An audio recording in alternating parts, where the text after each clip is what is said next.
Hai semuanya, terima kasih sudah klik video ini. Di video kali ini kita akan ngebahas satu kasus yang cukup berbeda dari biasanya. Bukan misteri yang belum terpecahkan, bukan juga pelaku yang nggak diketahui. Tapi ini adalah kisah tentang Maurizio Gucci, ahli waris kerajaan fashion paling ikonik di Italia. Tapi sebelum kita mulai videonya, aku ucapkan terima kasih untuk teman-teman yang sudah dukung channel ini. Aku akan meng-highlight komentar teman-teman, jadi jangan lupa untuk meninggalkan jejak kalian di kolom komentar. Oke, nggak usah lama-lama, mari kita mulai ceritanya.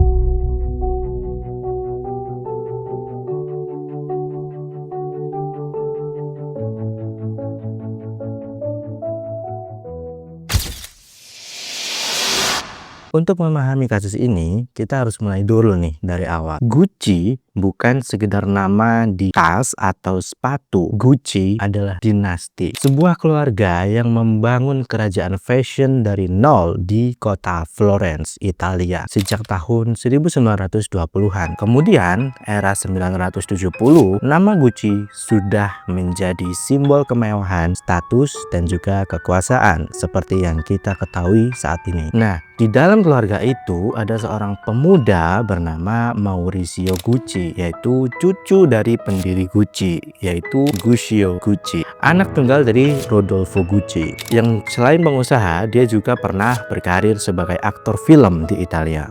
Wah, lengkap banget nih orang, udah ganteng, kaya, muda, kombinasi maut. Nah, Maurizio tumbuh di lingkungan yang serba mewah, tapi juga nggak mudah karena hidupnya penuh dengan tekanan sosial. Sang ayah, Rodolfo, adalah orang yang sangat kolot dan protektif, dan beliau juga sangat serius soal satu hal, tentang siapa yang boleh masuk ke lingkungan keluarga mereka. Semua pasangan dari keluarga Gucci harus benar-benar layak dan status keluarganya setara dengan mereka. Tapi sayangnya ketika Maurizio yang waktu itu masih kuliah, dia jatuh cinta dengan perempuan muda bernama Patrizia Martinelli. Nah, Rodolfo dengar desas-desus anaknya punya hubungan dengan perempuan yang gak jelas, ayahnya langsung curiga dong. Setelah diselidiki oleh orang-orang kepercayaan Rodolfo, ternyata bener, Patrizia bukan berasal dari kalangan bangsawan nih teman-teman. Jadi ibunya Patrizia dulu seorang pelayan kafe, dan juga ditambah ayah biologisnya nggak pernah ada dalam kehidupan si Patrizia. Memang pada saat Patrizia berusia 12 tahun, ibunya menikah lagi dengan seorang pengusaha kaya bernama Ferdinando Reggiani. Sehingga dengan adanya Ferdinand, beliau ini memberikan nama belakang dan kehidupan yang layak dan nyaman untuk Patrizia, sehingga Patrizia tumbuh sebagai anak seorang miliarder juga teman-teman. Tapi bagi Rodolfo Gucci itu tetap nggak cukup. Dia ini yakin Patrizia cuma mau mengejar nama dan uang doang. Tapi apa yang dipikirkan Maurizio? Ya betul, Maurizio nggak peduli teman-teman. Mereka tetap menikah pada tahun 1972, dan untuk beberapa waktu pernikahan itu akan menjadi dongeng bahagia untuk mereka berdua. Nah, seperti yang aku sebutkan tadi, Patrizia Gucci bukan perempuan biasa teman-teman. Nggak cuma cantik, dia juga cerdas dan punya naluri bisnis yang tajam. Bukan cuma istri yang mendampingi suami di acara-acara sosial untuk gunting pita atau foto hahaha terus pulang. Enggak teman-teman. Dia ikut duduk dalam rapat, memberikan pendapat soal strategi, dan membangun jaringan-jaringan pertemanan dengan orang-orang paling berkuasa di Milan. Nah, itulah gunanya koneksi teman-teman. Oke lanjut, mereka tinggal di penthouse mewah di Olympic Tower New York, dan juga punya villa di Saint Moritz, apartemen di Milan, dan mereka juga memiliki kapal pesiar pribadi. Lalu mereka ini dikaruniai dua anak perempuan yang mereka beri nama Alessandra dan Allegra. Dan di mata dunia sosialita Italia, mereka ini adalah pasangan yang ideal teman-teman. Nah, yang cowok ganteng, kaya, glamor, yang cewek cantik, pinter, dan juga modis. Tapi nih teman-teman, ada sesuatu yang akan terjadi setelah Rodolfo Gucci meninggal pada tahun 1983. Lalu berita duka pun terdengar di seluruh Italia. Dan sebelum kematian sang ayah itu, beliau mewariskan kepada Maurizio 50% saham perusahaan Gucci. Dan dia resmi menjadi pemegang saham besar dalam salah satu merek fashion paling berharga di dunia. Dan Patricia yang selama bertahun-tahun memposisikan dirinya sebagai penasihat utama sang suami, alhasil kombinasi mereka berdua ini membuat perusahaan keluarga Gucci ini semakin melesat, teman-teman. Peran yang sangat-sangat dalam dan krusial dari Patricia menurut sebagian orang-orang di dalam Gucci mulai mengeluhkan campur tangan Patricia. Baik rekan bisnis Maurizio mulai merasa nggak nyaman nih, teman-teman, dan perlahan-lahan efeknya tanpa terasa mulai merasuk ke pernikahan mereka sendiri. Suatu hari di tahun 1985, Maurizio Gucci bilang ke Patricia bahwa dia perlu pergi ke Florence untuk urusan bisnis. Tanpa ada rasa curiga ya, Patricia pun memberikan Maurizio izin untuk pergi gitu. Pergilah kamu sayang, hati-hati ya di jalan gitu. Nah, keesokan harinya tiba-tiba ada dokter keluarga mereka datang ke rumah nih, teman-teman. Dibukalah tuh pintunya sama Patricia kan. Lalu kemudian dokter itu menyampaikan satu hal ke Patricia. Gini Pak Maurizio ini nggak akan balik lagi ke sini. Dengar itu Patricia kaget dan nggak percaya dong. Usut punya usut, Maurizio udah punya wanita lain jauh sebelum meninggalkan keluarganya, teman-teman. Akhirnya hubungan mereka pun resmi berakhir dengan perceraian. Perceraian mereka itu diputuskan pada tahun 1994. Patricia mendapatkan tunjangan tahunan yang sangat besar, yaitu lebih dari $1,5 juta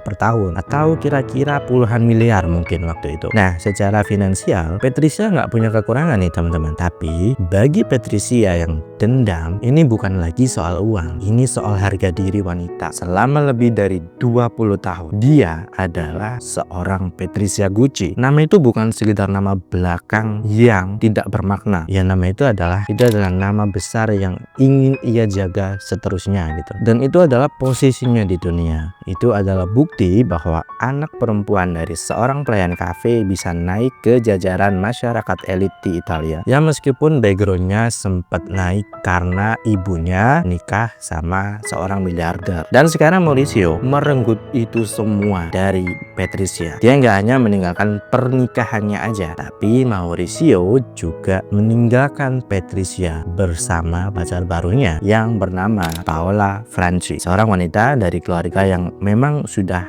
kaya dari lahir. Di atas semua itu, Maurizio juga mengambil keputusan untuk menjual 100% sahamnya di Gucci pada tahun 1993. Dia berhasil meraup sekitar $200 juta tanpa melibatkan Patricia sama sekali dalam keputusan itu. Dan karena keputusan itulah Patricia merasa dikhianati untuk yang kedua kalinya. Patricia nggak bisa nih menyembunyikan rasa bencinya sama Maurizio. Dia akhirnya memutuskan untuk terang-terangan menunjukkan rasa bencinya itu kepada mantan suaminya, teman-teman. Teman dekat Patricia juga mengungkapkan bahwa dia berulang kali menyatakan kalau dia mau Maurizio mati. Masalahnya ucapannya itu bukan hanya sebagai ungkapan frustasi yang tidak serius, teman-teman. Justru dari ucapannya ini dia sudah tahu ingin berbuat apa dengan Maurizio. Kemudian Patricia menyewa seorang astrolog untuk membantunya merencanakan sesuatu di waktu yang tepat. Dia berbicara dengan secara terbuka dan terang-terangan tentang keinginannya kepada orang-orang di sekitarnya. Jelas sebagian besar orang tidak menganggapnya sebagai hal yang serius. Hal ini palingan cuma ucapan perempuan yang lagi sakit hati aja, pikir orang-orang terdekat Patricia. Tapi ada satu orang pendengar yang mendengar ucapan-ucapan Patricia itu dan tidak menganggapnya sebagai sesuatu yang bercanda. Namanya Giuseppina Auriema, panggil aja Pina. Nah, Pina ini adalah sahabat dekat Patricia sejak tahun 1980-an. Dia juga seorang dukun atau cenayang yang juga menjual jasanya sebagai peramal dan pemberi nasihat spiritual kepada kalangan sosialita di wilayah Milan. Nah, Patricia adalah klien setia sekaligus teman baiknya nih teman-teman. Dan Pina juga lah yang waktu itu mendengar dengan sangat seksama setiap kata per kata yang keluar dari mulut Patricia. Nggak tahu seberapa jauh Patricia terlibat langsung dalam perencanaan pembunuhan ini. Sampai hari ini sebenarnya masih menjadi perdebatan. Yang jelas terjadi adalah Pina menghubungi seorang kenalannya yang seorang porter hotel di Milan bernama Ivano Savioni. Dan Savioni inilah eksekutor penghilangan nyawa yang dibayar oleh Patricia melalui Pina. Jelas nggak ya informasinya teman-teman? Jadi Patricia ini dendam nih, dia punya kenalan namanya Pina. Nah, Pina ini nyuruh Savioni untuk eksekusi. Kira-kira begitulah teman-teman. Setelah Savioni muncul sebagai eksekutor, lalu nama lain muncul, yaitu Benedetto Ceraulo, seorang pria asal Sisilia yang saat itu sedang terlilit hutang, yang juga pemilik pizzeria yang apesnya usahanya juga hampir bangkrut teman-teman. Lalu Benedetto setuju mengambil pekerjaan yang ditawarkan oleh Savioni. Pina juga menghubungi satu nama lagi nih teman-teman, yaitu Orazio Sisala, seorang pria yang kecanduan judi dan lagi butuh uang. Lalu si Celia ini bertugas sebagai sopir. Bayaran yang kabarnya disepakati itu adalah sekitar $300.000. Uang yang dibayarkan Patricia kepada Pina yang kemudian didistribusikan ke jaringan-jaringan di bawahnya. Lalu mereka akhirnya merencanakan eksekusi penghilangan nyawa kepada Maurizio. Tanggal 27 Maret 1995, waktu itu adalah musim semi di Milan. Pagi itu sangat cerah dan tenang. Udaranya terasa segar. Orang-orang berangkat kerja seperti biasanya. Pokoknya hari itu adalah hari yang sangat normal. Sekitar pukul 8.30 pagi, Maurizio Gucci tiba di kantornya di Via Palestro. Dia berjalan masuk ke lobi gedung sambil membawa beberapa dokumen. Lalu penjaga pintu yang bernama Giuseppe Onorato, penjaga itu datang dan menyambut kedatangannya si Maurizio teman-teman. Lalu kemudian Onorato melihat sesuatu, sebuah tangan yang sedang memegang pistol. Datanglah Benedetto Ceraulo yang menembak Maurizio 3 kali di punggung saat dia berjalan menuju tangga. Setelah tembakan itu dilepaskan, Maurizio pun terhuyung dan jatuh ke lantai. Lalu si Ceraulo mendekat. Dia pandangilah itu si Maurizio. Lalu dengan sangat dingin, satu tembakan terakhir langsung dilepaskan ke arah kepalanya. Onorato yang menyaksikan semuanya pun berlari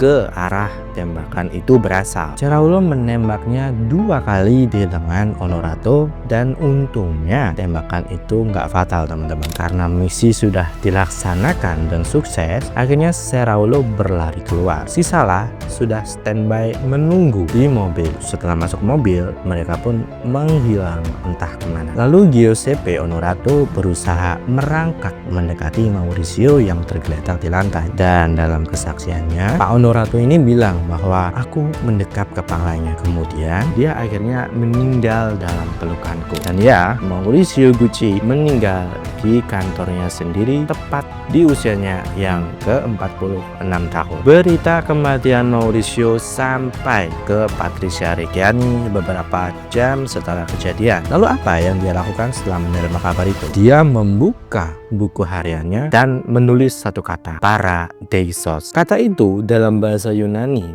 artinya adalah Firdaus atau surga. Beberapa tahun kemudian saat ditanya soal momen itu, Patricia berkata dengan sangat tenang, aku sangat bahagia karena semua masalahku sudah pergi. Kemudian dia menambahkan, dan kemudian aku mulai sangat merasa kehilangan. Kalimat itu terdengar seperti paradoks, tapi mungkin itulah yang sebenarnya terjadi di dalam dirinya. Perempuan yang telah menghabiskan waktunya selama bertahun-tahun untuk membenci Maurizio, lalu diduga merencanakan kematiannya, dan kemungkinan mungkin dia baru sadar bahwa setelah semuanya terjadi, kebencian itu memberikan tujuan hidup baginya. Dan mungkin setelah kematian Maurizio, sekarang tujuan itu sudah nggak ada lagi. Proses penyelidikan polisi Milan berjalan dengan sangat lancar, tapi awalnya tidak langsung mengarah ke Patricia. Awalnya polisi ini menduga-duga pembunuhan ini terkait dengan konflik bisnis Mauricio yang kompleks. Mungkin faktor Mauricio punya musuh di dalam keluarga besarnya sendiri yang bertahun-tahun terlibat perang hukum soal saham perusahaan. Karena sebelumnya dia juga pernah meminjam 40 juta dolar dari seorang pria yang diduga terkait jaringan teroris internasional. Jadi masih banyak sekali kemungkinannya teman-teman. Dan selama hampir 2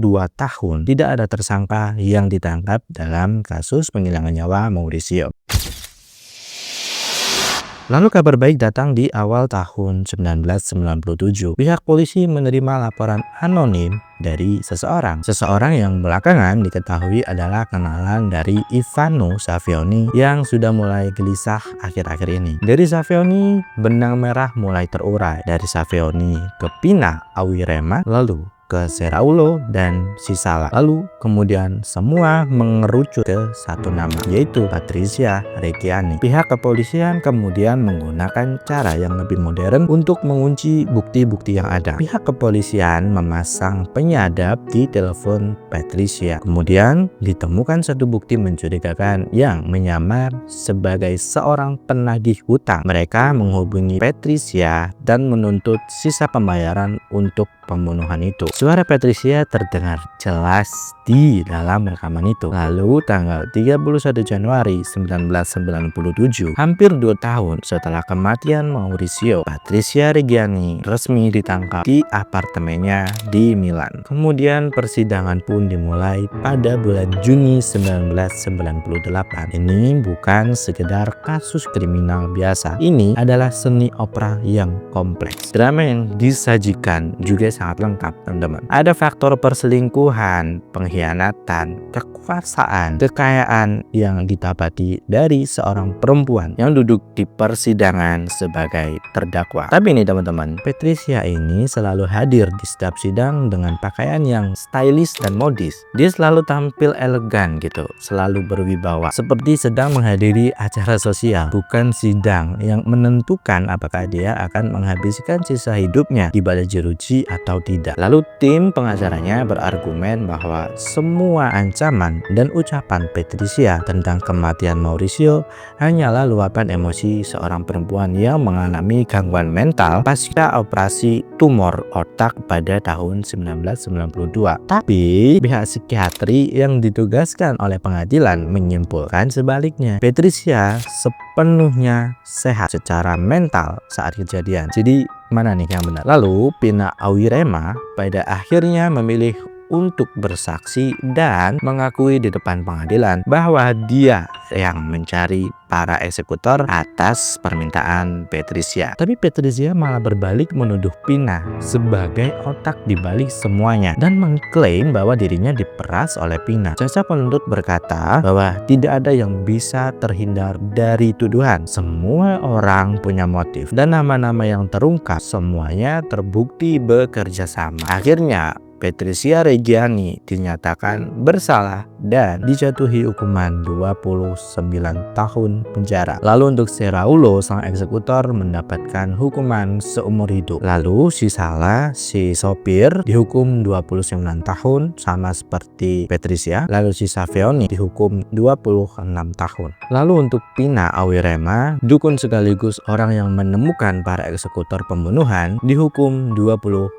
tahun. Di balik jeruji besi, Patricia tidak pernah berhenti menjadi dirinya sendiri yang stylish dan modis. Patricia menolak tawaran pembebasan bersyarat pertama kali pada tahun 2011.